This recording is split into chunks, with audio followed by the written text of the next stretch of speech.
Alright, so a brand new tournament, this time for Elixir and Return Sphere. We are going against the Ronso Fangs. And then, of course, as is our destiny, we see the Kilika Beasts are seated. But yeah, let's jump into it. So we do see that Sphere Shot was the technique that we lost with Beseech Ronso. Able to equip it again, which is definitely going to help us out, you know. We don't really want to spend any time, like, you know, missing techniques or anything like that. That'll definitely lead to a bad situation. So the main goal is to win the game, or win the tournament and get Elixir. Top scorer of Return Sphere would be really cool because I use them a lot. I already have one for what I need to, what I need it for though. I need one to actually bring Kamari all the way back from the end of Riku's path to the beginning of another path. So I mean that's kind of what I'm gonna work on next. It seems like it'll be good.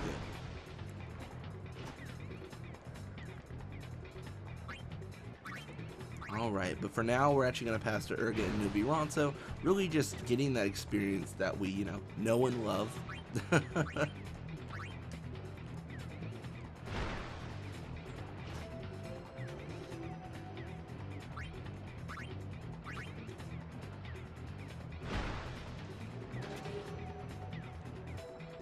So already we do see that Newbie Ronso, a little bit of pressure. We're going to pass to our guy Ronso. Hopefully it kind of, you know, makes it a little bit easier. Ideally. Apparently it won't. Caillou will encounter because he's just a big jerk. And we'll pass to Ronso. So this is actually where I'm gonna stop and kind of just double check and see where the catch of the opponent is. It looks like it is Duran with 27 catch. So I mean that's not super good. I mean it's not terrible. But our guy Ronso should be able to make a pretty good shot of a goal there. I don't think he'll miss. This becomes weird though because I mean, as we've experienced before, it's kind of like when does he shoot? I mean, it's kind of been an issue before just because like with Golden Arm now, the predefined distances of goals and stuff like that has changed to where like he could arguably shoot from the halfway point and then potentially make a goal. But then you think about that and it could also not make it. So I'm going to take a little bit of a risk here. I'm going to pass to our guy Ronso and then I'm going to have him actually try to score. And we will see exactly what happens. I think it'll stop early 30s, late 20s. Oh wow, I was way off. And happy to be way off when it's 41. So yeah, that's the first goal though. That's 1-0, and I mean we're in an okay position. We could have definitely passed that back and continued passing to get experience, but I figured it's good to get a good early goal just because we do care a little bit more about the top scorer prize here. Because it also gives us an option maybe at the end of the half to be like, you know what, we're gonna try for another goal, and it also gives us an option to get scored on by Bixen. So I mean that's also like not a great part of that exchange. It becomes an issue because no one can encounter them. Yeah, that's a goal.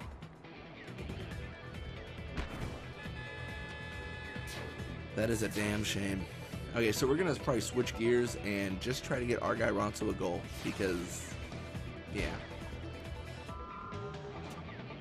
Well, actually, you know what? We're actually gonna switch plans on that. We're gonna go super greed.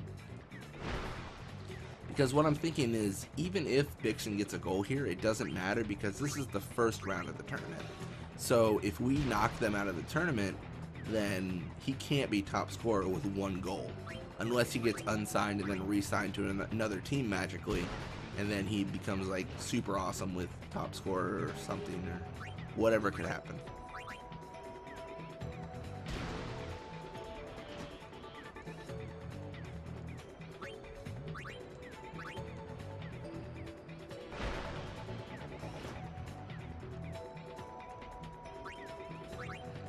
Okay, now that the opportunity has presented itself, I suppose I will even, I'll lie twice, and I'll even go for a shot here. I got like 30 seconds. And Newbie Ronso was pretty well covered, so I figured, you know, I might as well just go for it.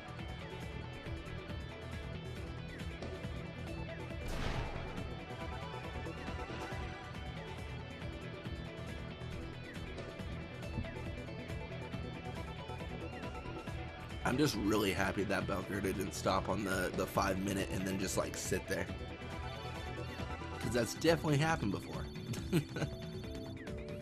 So we didn't make it, but you know, it gave us an opportunity.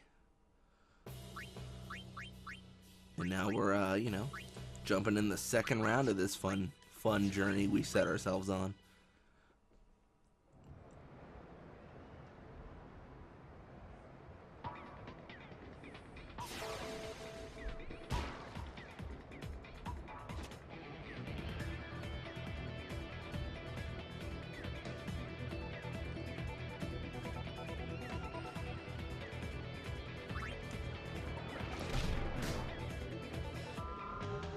Alright, so it looks like Gaz and Ronso actually able to get the ball back in that encounter.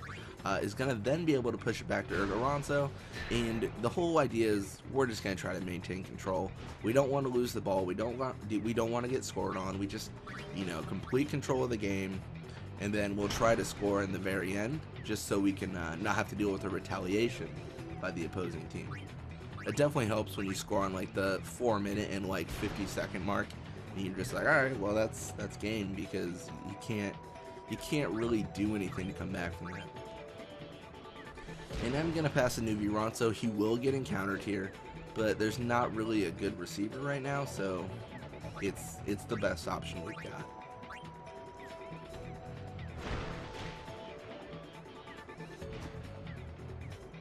All right, our guy Ronso gets the ball. Gonna pass it all the way back to Ronso. And we're just gonna rinse and repeat until we're level 99. That's actually it. We're just gonna. This is literally gonna be a 14-hour video where we just pass.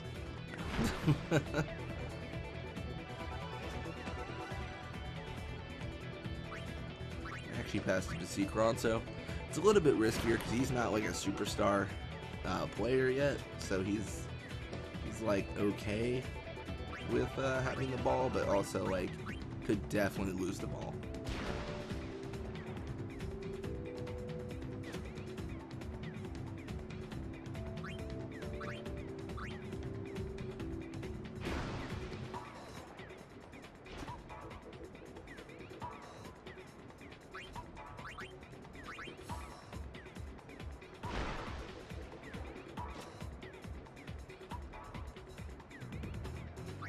Okay, now this could be bad. I was gonna say Belgrade could for sure take the ball away from us and then put us in kind of a weird position where we've got to, you know, not get scored on and then have like 2 minutes to respond to that, you know, capturing of the ball.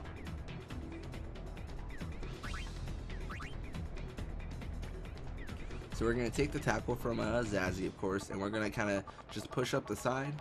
This definitely gives us the advantage because what it does is newbie Ronso can handle all the encounters. Well, it forces the AI for our guy Ronso to push forward. You know, it's helpful because newbie Ronso definitely more equipped to deal with encounters than our guy Ronso. Weirdly enough, considering our guy Ronso is the forward, so he should be able to deal with tackles. But the level differences are just so great. Like it's just no contest. And even this, you see Caillou just is outclassed when it comes to trying to, like, you know, take the ball away from newbie Ronso. It would be he would have a very tough time with it. Okay, this is where it gets bad.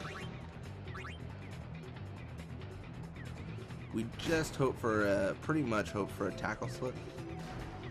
Looks like it doesn't happen, but neither of them are able to take the ball back.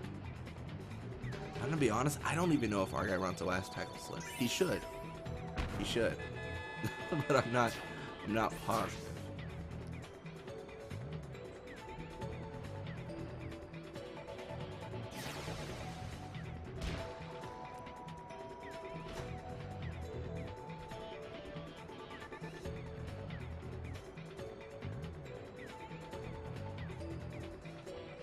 Alright, and then that pass from Barrick. Probably not going to get through, and yep, our guy Ronso able to stop it. You know what that means? We're just going to shoot it right back at the goal. I mean, we have the opportunity, we might as well take advantage of it, and it should kill enough time to where we don't have to worry about things. Actually, take that back, it probably won't kill enough time. Yeah, 17 seconds means Barrick is definitely going to get into an encounter in the midfield. That's kind of lame. But it's all good. Because he'll start moving around the 49. And then he'll encounter around the 56. And then we'll have to deal with it for 4 seconds, which is annoying. But he doesn't know break, which is nice.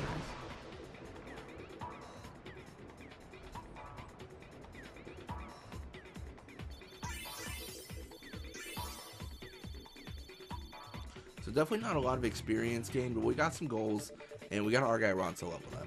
So he's got more endurance, shoot, all the good stuff, you know. One more shoot than he had before. It's like Shu staying with the Guado Glories for a bunch of games. And Bixen not being top scorer. Interesting. I didn't expect that. Anyways, thank you guys so much for watching. I hope you enjoyed it, and I'll see you guys next time.